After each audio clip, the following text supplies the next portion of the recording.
कभी सोचा है वो जो कुछ मिनटों का मजा लगता है, कहीं वो चुपचाप हमारी सबसे कीमती चीज तो नहीं चुरा रहा? मतलब ये जो छोटी छोटी मजेदार रील्स हैं, ये हमारे दिमाग के साथ असल में कर क्या रही हैं? दिखने में तो सब ठीक लगता है ना, लेकिन इसकी एक छिपी हुई कीमत है जो हम सब चुका रहे हैं। ये एक लाइन समझिए कि पूरे खेल को सामने लाकर रख देती है। जो चीज नुकसानदेह हो पर करने में मजा आए, उससे ज्यादा खतरनाक कुछ भी नहीं। और रील्स के साथ यही हो रहा है। ये मजेदार हैं, आकर्षक हैं, लेकिन सतह के ठीक नीचे एक बिल्कुल अलग और कहीं ज्यादा गंभीर कहानी चल रही है। आज हम उसी कहानी की पड़ताल करने वाले हैं। तो चलिए इसे समझना शुरू करते हैं। ये जो लगातार स्क्रॉल करने का अनुभव है ना, इसे एक डिजिटल ड्रग की तरह समझिए। एक ऐसा इंस्टेंट मजा जिसकी असली कीमत हम धीरे धीरे किश्तों में चुकाते हैं। तो ये काम कैसे करता है? हमारे दिमाग में केमिकल होता है, डोपामाइन। जब हम कोई मुश्किल काम पूरा करते हैं, कुछ नया सीखते हैं, तो दिमाग हमें इनाम के तौर पर डोपामाइन देता है। इससे एक गहरी संतुष्टि मिलती है।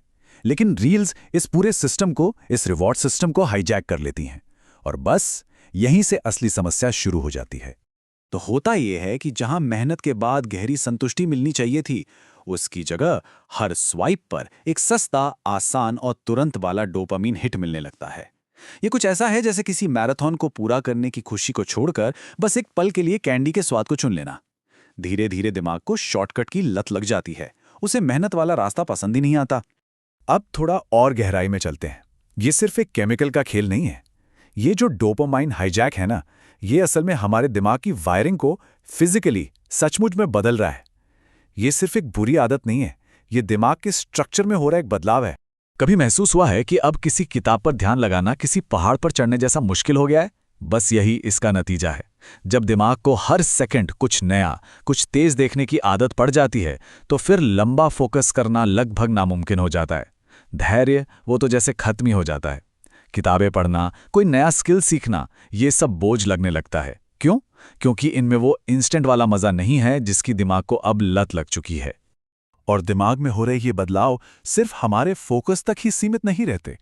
ये एक दीमक की तरह हमारे मन को, हमारी सोच को, हमारे मनोविज्ञान को अंदर से खोखला करना शुरू कर देते हैं। हमारी स्क्रीन पर लगातार एक नकली दुनिया परोसी जा रही है। झूठी कामयाबी, फिल्टर की हुई खूबसूरती, रातों रात मिलने वाली शोहरत, ये सब मिलकर हमारे अंदर एक अजीब सी बेचैनी पैदा करते हैं। एक ऐसी तुलना जिसमें हम कभी जीत ही नहीं सकते।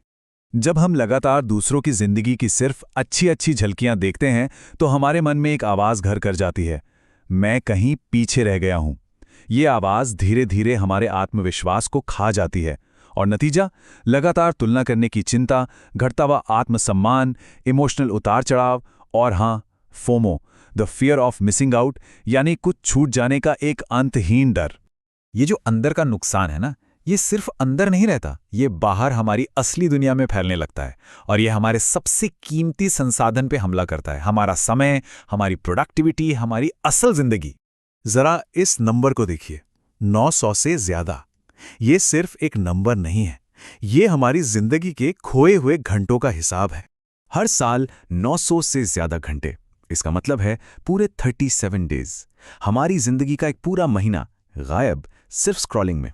सोचिए वो 900 घंटों में क्या बनाया जा सकता था, क्या सीखा जा सकता था, कहाँ तक पहुंचा जा सकता था।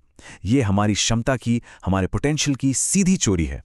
और कीमत सिर्फ समय की नहीं है। प्रोडक्टिविटी के मामले में देखें तो काम टालने की आदत बन जाती है, करियर रुक सा जाता है, सोशल लाइफ में, असल दुनिया की बातचीत में मन नहीं लगता, अकेलापन बढ़ता है, फिजिकली नींद की समस्या, आंखों पर जोर, ये सब तो है ही। और सबसे बड़ी बात, कैरेक्टर के लेवल पर हमारी इच्छा शक्ति कमज़ोर होती जाती है। वो जो वॉरियर एनर्जी होती है ना, मुश्किलों से लड़ने की हिम्मत और जिद, वो धीरे धीरे खत्म हो जाती है। और अब आते हैं सबसे गहरे, सबसे बड़े नुकसान पर। ये समय या प्रोडक्टिविटी से भी बड़ा है, ये हमारी पहचान का सवाल है। ये आदत सिर्फ ये नहीं बदलती कि हम क्या करते हैं, ये बदल देती है कि हम कौन हैं। ये स्लाइड इस बदलाव को एकदम साफ दिखाती है। हम जो एक क्रिएटर, एक थिंकर, एक बिल्डर बन सकते थे, हम बस एक कंज्यूमर, एक रिएक्टर, एक स्क्रोलर बनकर रह जाते हैं। एक्शन लेने वाले से सिर्फ रिएक्शन देने वाले बन जाते हैं। और शायद यही सबसे बड़ा नुकसान है, अपनी जिंदगी की ड्राइवर सीट से उठकर पैसेंजर सीट पर बैठ जाना। लेकिन एक बात साफ करना बहुत जरूरी है, समस्या रील्स में या टेक्नोलॉजी में नहीं है। समस्या है बिना सोचे समझे बेहोशी की हालत में घंटों तक स्क्रॉल करते रहने की आदत में। सवाल टूल का नहीं, सवाल टूल के इस्तेमाल का है। ये कल्चर सिर्फ हमारा समय नहीं चुराता, ये हमें बदल देता है कि हम कौन हैं। तो सवाल ये नहीं कि हम क्या देख रहे हैं, असली सवाल ये है कि हम क्या बन रहे हैं।